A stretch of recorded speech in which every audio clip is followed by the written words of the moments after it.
இந்த வீடியோவில் நம்ம என்ன பார்க்க போறோம்னா, சிம்ம ராசிக்காரர்களுக்கு 2026 தமிழ் புத்தாண்டு, அதாவது ஏப்ரல் 14ஆம் தேதி தமிழ் புத்தாண்டு 2026 பிறக்குது இல்லைங்களா? அந்த தமிழ் புத்தாண்டு எத்தகைய ஒரு ஆண்டாக சிம்மராசிக்காரர்களுக்கு இருக்க போகுதுன்னு பாக்குறோம். அதாவது ஏப்ரல் 14 இருந்து 13 ஏப்ரல் 2027, 26 ஏப்ரல் இருந்து 27 ஏப்ரல் வரைக்கும் இருக்கக்கூடிய அந்த ஒரு வருட காலம் சிம்மராசிக்காரர்களுக்கு எப்படி இருக்க போகுதுங்கிறது சயின்டிபிக் வேதிக் அஸ்ட்ராலஜி முறையில துல்லியமான பலன்கள், எதையும் அதிகம் மிகைப்படுத்தாமல், பரிகாரங்கள் அது மாதிரி விஷயத்துல மூட நம்பிக்கைக்குள்ள போகாமல் உள்ளது உள்ளவாறு எப்படி ஒளி தத்துவம் நம்மளுடைய கர்ம பலனை இந்த வாழ்க்கையில் இந்த குரு பயிற்சி, சனி பயிற்சி, ராகு கேது பயிற்சி, இந்த ஆண்டு கிரகத்தின் சஞ்சாரம் வைத்து இந்த சிம்மராசிக்கு எத்தகைய ஒரு தாக்கத்தை வாழ்க்கையில எந்த திசையில் சில திருப்பத்தை கொடுக்க போகிறார், எது மாதிரி வாழ்க்கை சம்பவங்களை நம்ம எதிர்பார்க்கலாம் அப்படிங்கிறத நம்ம கொஞ்சம் துல்லியமாக பார்க்க போறோம். இப்ப பாருங்க, சிம்மராசிக்கு 8ஆம் இடத்திலே சனி இருந்து அஷ்டம சனி என்று சொல்லப்படுகிற விஷயம் இருக்கவே நமக்கு தமிழ் புத்தாண்டு பிறக்குது.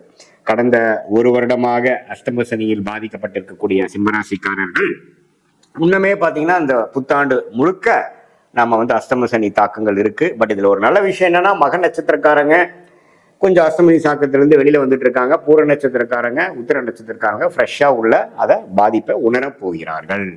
என்ன சார் அஷ்டம சனி பண்ணும் அப்படின்னா, நமக்கு எந்த ஒரு விஷயத்து மேல ஒரு விருப்பம் இருக்கோ, எது நமக்கு மனசுக்கு இதமான ஒரு விஷயமாக இருக்கிறதோ, வயது வித்தியாசம் இல்லாமல், ஃபார் எக்ஸாம்பிள் நீங்க இளைய வயதினரா இருந்தாலும் சரி, குழந்தை பருவத்தில் இருக்கக்கூடிய 10, 15, 20 வயசுக்குள்ள இருக்கிறவங்களா இருந்தாலும் சரி, 30, 35 வயசுல இருக்கக்கூடிய நடுத்தர வயதினராக இருந்தாலும் சரி, 45, 50 வயதில் இருக்கக்கூடிய உத்தியோகஸ்தர்கள், வியாபாரிகள், தொழிலதிபர்களாக இருந்தாலும் சரி, சீனியர் சிட்டிசன் என்று சொல்லப்படுகிற 60+ கேட்டகரியில் இருக்கக்கூடியவர்களாக இருந்தாலும் சரி, அந்தந்த வாழ்க்கை ஸ்டேஜஸ் தவிர, அந்தந்த வாழ்க்கையில எந்தெந்த மாதிரி பருவத்தில் இருக்கீங்க, எந்தெந்த ஸ்டேஜில் இருக்கீங்க, அந்தந்த படிநிலைக்கு தகுந்த மாதிரி உங்களுக்கு பிடித்த, உங்களுக்கு மிகவும் மனசை வருடக்கூடிய செயல்களை செய்து உங்க பிடித்த விஷயத்தை நம்ம கையில பெற முடியவில்லை, நமக்கு எது நமக்கு கம்ஃபர்ட்டா இருந்ததோ அந்த கம்ஃபர்ட் இப்ப இல்லை நமக்கு அப்படிங்கிற ஒரு அமைப்பை கொடுப்பவர் தான் அஷ்டம சனி.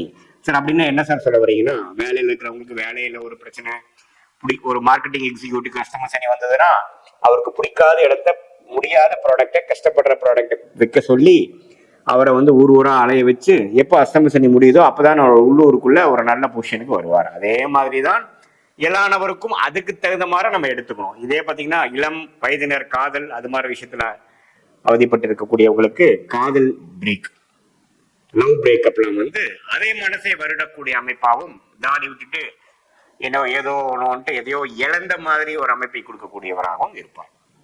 சரி சாமி, இது ஓகே. வேற ஏதோ கிரகங்கள் நமக்கு பாசிட்டிவா இருக்கான்னு பார்த்தா, குரு 11ஆம் இடத்திலிருந்து ஓரளவுக்கு நம்மள என்னதான் பிரச்சனைகள் வந்தாலும் மனசு விடாமல் ஓரளவுக்கு நம்ம ஒரு லாபத்தை பெறக்கூடிய ஒரு மன உறுதியோடு இருக்கக்கூடிய அமைப்பை கொடுக்கிறார். தவறில்லை, சமாளிக்கக்கூடிய அளவு கொடுக்கிறார். ஆனா ஜூன் 1ஆம் தேதியிலிருந்து வரக்கூடிய அந்த குரு பயிற்சி இன்னுமே பரவாயில்ல. ஏன்னா உச்ச குருவாக 12ஆம் இடத்துக்கு அஷ்டம சனி தாக்கத்தை குறைக்கிறார். உச்ச குரு சனியை பார்த்து அதோட கோர பார்வையை, அஷ்டம சனியின் கோர குணத்தை கொஞ்சம் கட்டுப்படுத்துறார் அப்படிங்கறதா உண்மை. அதனால என்ன சொல்ல வரீங்கன்னா, ஜூன் மாதத்திலிருந்து அஷ்டம சனி தாக்கங்கள் கொஞ்சம் குறையும். யாருக்கு? சிம்மராசிக்காரர்களுக்கு. பூர நட்சத்திரக்காரங்க, உத்திர நட்சத்திரக்காரங்க கொஞ்சம் கேர்ஃபுல்லா இருக்கணும். மக நட்சத்திரக்காரங்களுக்கு ஸ்லோவா போன வருஷம் ஆன பிரச்சனையிலிருந்து கொஞ்சம் வெளியில கொஞ்சம் ஃப்ரீயா இருக்கக்கூடிய அமைப்புகள் கண்டிப்பாக உண்டு.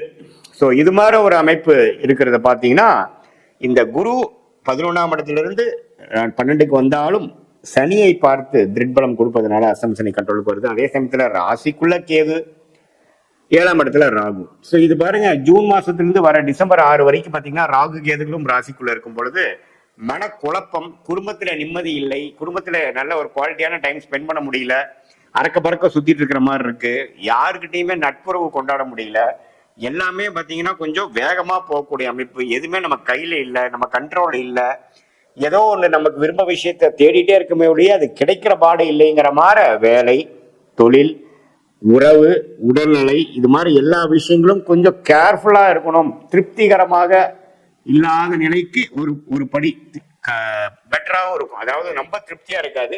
ஓரளவுக்கு ஜூன் மாசத்துக்கு அப்புறம் ஏதோ கொஞ்சம் ஓட்டிக்கலாம் மாதிரிதான் தெரியுதுங்கிற மாதிரி ஒரு அமைப்பை கொடுப்பார். ஏன்னா குருவின் பார்வை அஷ்டம சனியை கட்டுப்படுத்துகிறது.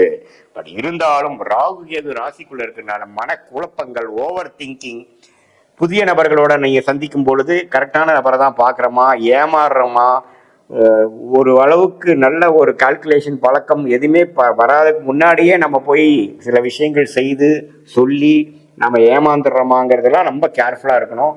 வியாபாரத்து டிரான்சாக்ஷனில், ஃபினான்ஷியல் டிரான்சாக்ஷனில் எல்லாமே நம்ம ஓரளவுக்கு சமயோஜ புக்தியோடவும் லாஜிக்கலாகவும் இருக்கும். பேராசைப்படக்கூடாது. அஷ்டம சனியில் பேராசைப்பட்டால் பெருநஷ்டம் அடைவீர்கள்ங்கிறது மனசுல வச்சுக்கோங்க. ஏன்னா அஷ்டம சனியில வந்து டெய்லி வேலை செஞ்சுட்டு இருக்கவனுக்கு, கடுமையா உழைக்கிறவனுக்கு, அவன் ரெகுலரான ஒர்க்கை வந்து பண்றவனுக்கு பெரிய பாதிப்பு வராது.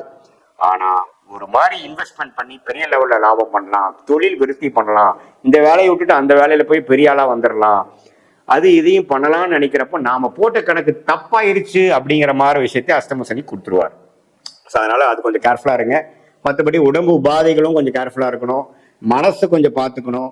நல்ல நண்பர்கள்லாம் உங்களை கைவிடுறாங்க, எதுவுமே நமக்கு எதிராக போயிடுச்சுங்கிற மாதிரி மனம் கொஞ்சம் ஒரு மாதிரி வருத்தம் அடையக்கூடிய அமைப்புகள் இருக்கு. நிறைய பேர் பார்த்தீங்கன்னா இந்த சோசியல் மீடியா, வாட்ஸ்அப் அதுல எல்லாம் இருக்கிறவங்கள அந்த அஷ்டம சனியில விலகி போயிடுவாங்க. கொஞ்சம் வந்து என்னப்பா 2 வருஷம் நீ ஆளை காணாங்கிற மாதிரி இருக்கும். அப்புறம் தான் அஷ்டம சனி முடிஞ்சதுக்கு அப்புறம் தான் இந்த தமிழ் புத்தாண்டுக்கு அப்புறம் தான் அவங்க நார்மல் சோசியல் லைஃப்குள்ள வரக்கூடிய அமைப்புகள்லாம் இருக்கு. நம்ம பயப்பட வேண்டாம். இதுல ஒரே விஷயம் நோட் பண்ணிக்கிறது, பேராசைப்படக்கூடாது, பெரிய முயற்சி எடுக்கக்கூடாது. என்ன போயிட்டு இருக்குதோ அதையே நடத்திட்டு இருக்கணும். புதுசா வந்து அதை மாத்தி இதை மாத்தி இந்த ஒரு வருஷத்துல சில சாதிச்சிடுறேன் அப்படின்னு பண்ணாம கடினமான உழைப்பு, டிசிப்ளின், ஒழுக்கமான ஒரு முறை, அதே சமயத்துல நேர்த்தியான சிந்தனை, இந்த 3ம் இருக்கும் பொழுது அஷ்டம சனி பெரிய தாக்குதலை கொடுத்து விடாதுங்கிறது நீங்க தெரிஞ்சுக்கணும். இது பொதுவான பலனை தவிர உங்களுடைய ஜென்ம ஜாதகத்தில் வரக்கூடிய பிறந்த தேதி, பிறந்த நேரம், பிறந்த உறவித்து வைத்து வரக்கூடிய ஜாதகத்தை போட்டு திருக்கணித பஞ்சாங்க பகலாம் போட்டு அதுல என்ன தசாபுக்திகள் வருகிறதுங்கிறதை பார்த்து தசைகள் கொஞ்சம் நல்ல தசைகளா இருக்கும் பொழுது அஷ்டம சனி தாக்கங்கள் சில குறைவாகவும், நல்ல தசைகளாக இல்லாம மிகவும் சுமாரான தசைகளாகவும் பிரச்சனைக்குரிய தசைகள் போய்கிட்டு இருக்கும் பொழுது அஷ்டம சனி தாக்கங்கள் உண்மையுமே கொஞ்சம் கடினமாகவும் இருக்கும் என்பதை நீங்கள் தெரிந்து கொள்ள வேண்டும்.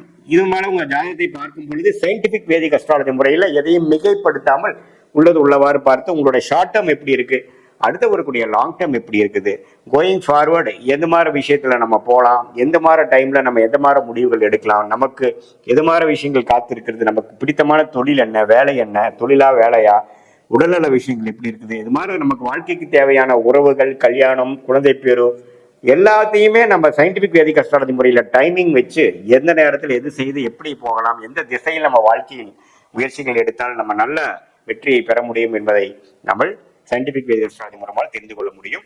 மீண்டும் மற்றொரு காணொலியில் சந்திப்போம். நன்றி, வணக்கம்.